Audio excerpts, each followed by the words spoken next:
జై శ్రీరామ్ మిత్రులారా, మీకు తెలుసు ఉక్రెయిన్ తర్వాత రష్యా ఈ రెండు దేశాల యుద్ధంలో చాలా నెలల నుంచి అంటే 3 సంవత్సరాలు అవుతుంది. అలాగే యుద్ధం కొనసాగిస్తున్నాయి. ఇప్పుడు ఇరాకు తర్వాత కువైట్ యుద్ధము ఇవన్నీ కూడా చాలా చిన్నగా అయిపోయినాయి. ఇప్పుడు హమాస్ ఇజ్రాయెల్ యుద్ధం అది కూడా అంతే, 18 నెలలు అయింది. చాలా వరకు ఎక్కువ యుద్ధం జరిగిందంటే రెండవ ప్రపంచ యుద్ధం అన్నమాట. 39 నుంచి 45 వరకు, 1939 నుంచి 1945 వరకు జరిగింది. మరి తర్వాత వచ్చిన యుద్ధాలన్నీ కూడా చిన్న చిన్నగానే ముగిసిపోయినాయి. ఇంకా ఇది 3 సంవత్సరాలు అయిపోయినా కూడా, అంటే ఎంతోమంది వేల మందో లక్షల మంది చనిపోయినా కూడా ఇంకా యుద్ధం కొనసాగుతుంది. ఎందుకోసమో ఎవరికీ తెలియదు. పాపం ఆయన ప్రెసిడెంట్గా వచ్చేసాడు జెలెన్స్కీ. మళ్ళీ ఈయన రష్యా వాళ్ళేంటి, వీళ్ళు నియంతలు, ఈ దేశాన్ని కబలించాలా, ఈ దేశాన్ని ఆక్రమించేసుకోవాలా అని చెప్పేసి ఒక పన్నాగంతో యుద్ధం చేయడం మొదలుపెట్టారు. వీళ్ళేంటి, మేమేం తక్కువ తినలేదు, నువ్వు అట్లా స్వాధీనం చేసుకోనికి మా దేశం అంత చిన్న దేశం కాదు, మేము ధైర్యంగా పోరాడతామని చెప్పేసి వీళ్ళు కూడా ఎదురు తిరిగారు అన్నమాట. ఇప్పుడు రష్యా వాళ్ళు కొన్ని ప్రాంతాలను స్వాధీనం చేసుకుంటే వీళ్ళు ఉక్రెయిన్ వాళ్ళు కూడా కొన్ని రష్యాలో ఉండే ప్రాంతాలను స్వాధీనం చేసుకున్నాయి.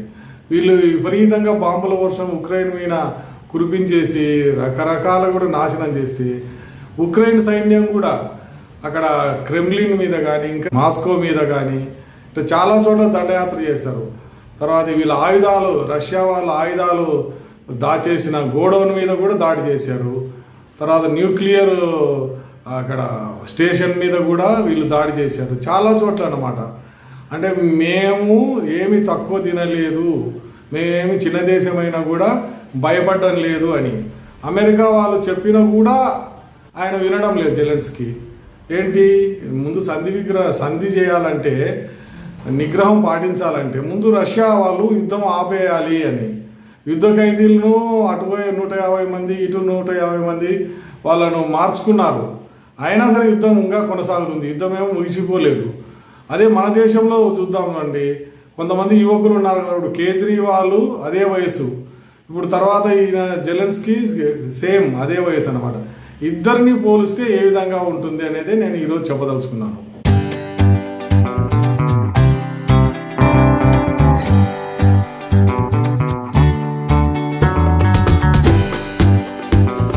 మన దేశంలోని రాజకీయ నాయకులు చాలామంది ఏదంటే అవినీతికి, అక్రమాలకు, బంధుప్రీతికి, ఎక్కడ కూడా నిజాయితీ లేకుండా ప్రవర్తించడానికి ప్రసిద్ధి. అయితే ఇక్కడ ఈయన జెలెన్స్కీ చాలా టాలెంటెడ్ పర్సన్ అన్నమాట.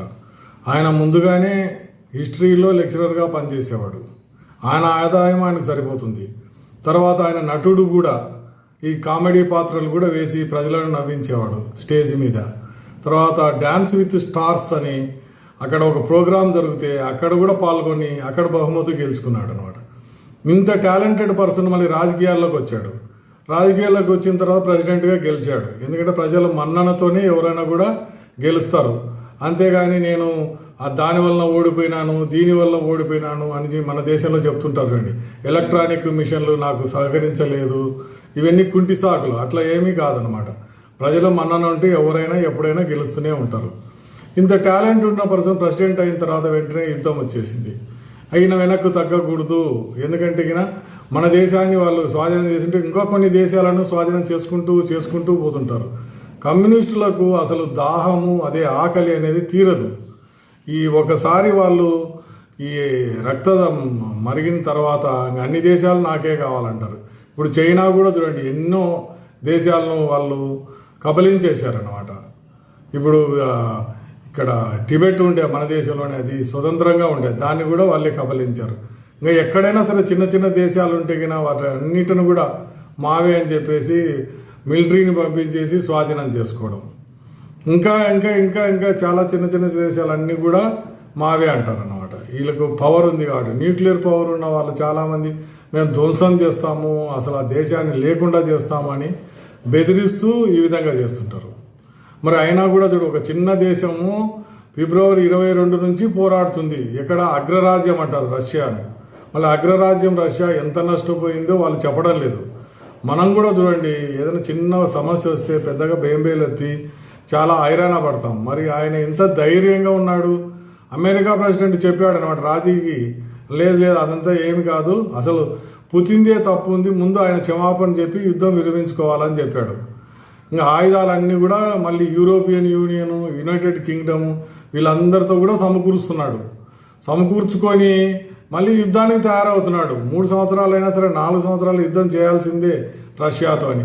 రష్యా సైనికులు చాలామంది చనిపోయినారు, అయినా కూడా పుతిన్కు జ్ఞానోదయం కావడం లేదు. అసలు ఎందుకు యుద్ధం చేస్తున్నాము అనేది ఆయన సరిగ్గా చెప్పడం లేదు.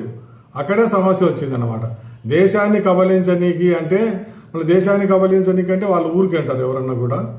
ఇప్పుడు ఆ దేశానికి 10 దేశాలు సపోర్ట్గా వచ్చాయనుకోండి, రష్యా ఎక్కడ పోతుంది మరి? అది ఆలోచన చేయాలా. ఈయన ఇంత టాలెంటెడ్ పర్సన్ ఎంత బాధపడుతున్నా అంటే చాలా బాధపడుతున్నాడు. ఇన్ని సంవత్సరాల్లో నేను యుద్ధం ముగించకుండా ఇంట్లో కంటిన్యూ చేయడం వల్ల ఎంతోమంది చనిపోయినారు కదా అని.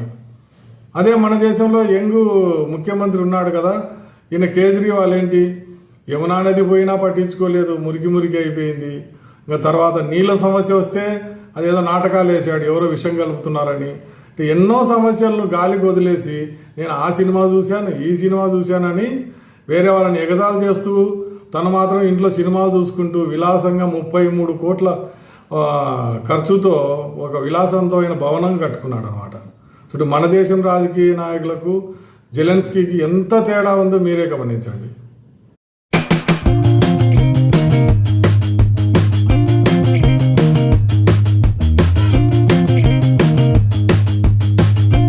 జెలెన్స్కీ చాలా వీరుని లెక్క పోరాడినాడు అనమాట. అంటే సంభాజీ, శివాజీ, రాణా ప్రతాప్ ఎట్లా పోరాడినారో, చిన్న రాజ్యమైనా సరే పెద్దవాళ్ళతో పోట్లాడాలి అని వాళ్ళకు చాలా చాలా ధైర్యం ఉంది అనమాట.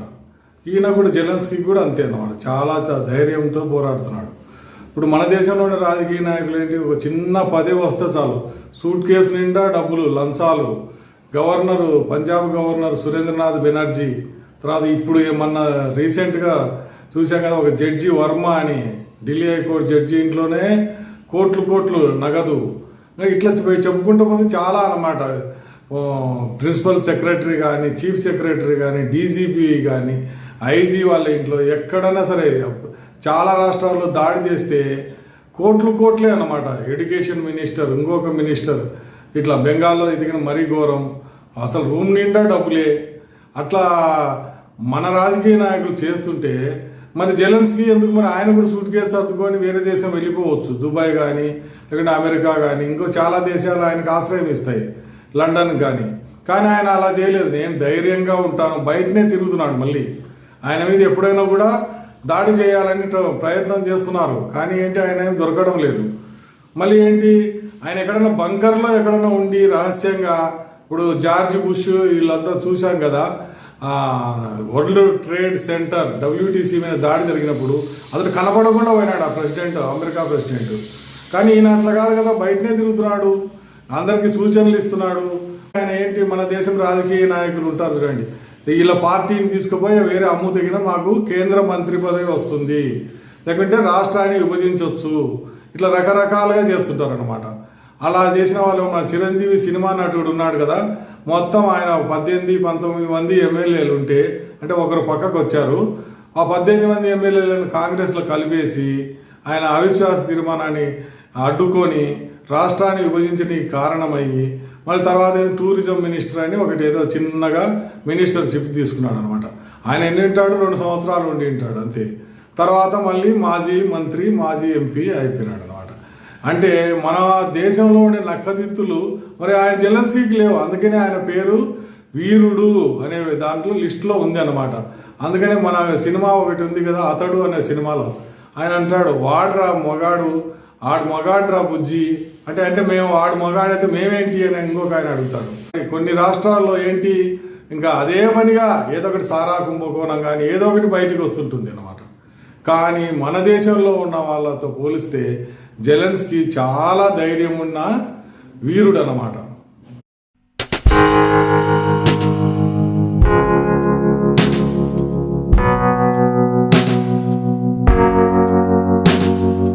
ఈ కమ్యూనిస్టు భావాలు ఎట్లుంటాయంటే, ప్రపంచంలో ఎవరైనా సరే కష్టపడి పైకి వచ్చి బాగా ప్రశాంతంగా జీవిస్తున్నాడు అంటే వాని మీద వీళ్ళకి కళ్ళు పడతాయి అన్నమాట. పోయి ముందు చందా అడుగుతారు, ఆ చందా ఇవ్వలేదనుకోండి రకరకాలుగా వేధిస్తారనమాట. వాని మీద దాడి చేస్తారు, వాని మీద అబద్ధాలు ప్రచారం చేస్తారు. ఇప్పుడు మన దేశంలో చూసాం కదా, అదానీ అంబానీ వాళ్ళకేదో దోచిపెడుతున్నారని, వాళ్ళేదో వాళ్ళ వ్యాపారాలు వాళ్ళు చేసుకుంటుంటే వీళ్ళకేదో కడుపుమంట అనమాట. సేమ్ అదే విధంగా ఇక్కడ రష్యాలో ఉన్న పుతిన్ కూడా అదే మంట పుట్టింది అనమాట. కడుపు మంటదైంది. ఉక్రెయిన్ ఎంత ప్రశాంతంగా ఉంది, మన దేశంలో వనరులు ఏమి లేవు, అక్కడేమో అన్నీ మంచిగా ఉన్నారు, వాళ్ళంతా పెద్ద పెద్ద బిల్డింగ్లు కట్టుకుంటున్నారు, రకరకాలుగా కూడా ఎంటర్టైన్మెంట్ అంటే వినోద కార్యక్రమాలు చేసుకుంటున్నారు. అందుకని ఏం చేయాలి, వాళ్ళను కబలించేసేయాలి, వాళ్ళని నాశనం చేయాలా అని ఆ దుర్బుద్ధి పుట్టిందనమాట. మన దగ్గర ఆయుధాలు ఉన్నాయి అని ఉక్రెయిన్ మీద దాడి చేయడం మొదలు పెడితే వాళ్ళేం భయపడకుండా మళ్ళీ ఎదురుదాడి చేశారు. 3 సంవత్సరాలు అవుతుంది. ఇప్పుడు నష్టపోయింది ఏంటి, ఉక్రెయినే ఎక్కువ నష్టపోయి ఉంటుంది. ఎందుకంటే ఎక్కువ ఆయుధాలు ఉక్రెయిన్ మీద ప్రయోగించింది రష్యానే. అందుకని నష్టం కూడా ఈ ఉక్రెయిన్కే ఎక్కువ నష్టం జరిగి ఉంటుంది. వీళ్ళు కూడా దాడి చేశారు కానీ అంత పెద్దగా రష్యాకు నష్టం జరిగినది. కానీ రష్యా సైనికులను మాత్రం ఎక్కువ మందిని చంపేశారు. వాళ్ళు దయాదాక్షిణ్యం లేకుండా అసలు ఏమాత్రము కూడా వదిలిపెట్టకుండా ఈ ట్యాంకులను పేల్చేసి, ఎందుకంటే ఆ యుద్ధ ట్యాంకులన్నీ కూడా ఉక్రెయిన్ లోపలికి వచ్చినాయి కాబట్టి అక్కడ ఉండే వాళ్ళని పట్టుకొని చంపేయడం మొదలుపెట్టారు అన్నమాట. ఎక్కువ సైనికులు చనిపోయింది మాత్రం రష్యా సైనికులే, నష్టం జరిగింది మాత్రం ఉక్రెయిన్కి. ఇంకా యుద్ధం కొనసాగుతూనే ఉంది. ధైర్యంగా ఈయనేమో ఎదురు సమాధానం చెప్తూనే ఉన్నాడు, నేను లొంగను, నేను తల వంచను అంటున్నాడు. మరి అంత ధైర్యం ఉన్న నాయకుడు మన దేశంలో ఉన్నారా అంటే నాకు తెలిసినంత వరకు ఎవరు లేరనే చెప్పాలి. ఎందుకంటే యుద్ధం వచ్చిందంటే చాలామంది భయపడతారు, ఏమవుతుందో అని. ఇది ఏమీ కాదు, ఎంత పెద్ద దేశమైనా సరే నేను ఎదురు తిరిగి నేను యుద్ధం చేస్తాను అనేవాడు ఆయన ఉక్రెయిన్. అంటే అదంతా మనకు స్ఫూర్తి కావాలని నేను కోరుకుంటున్నాను.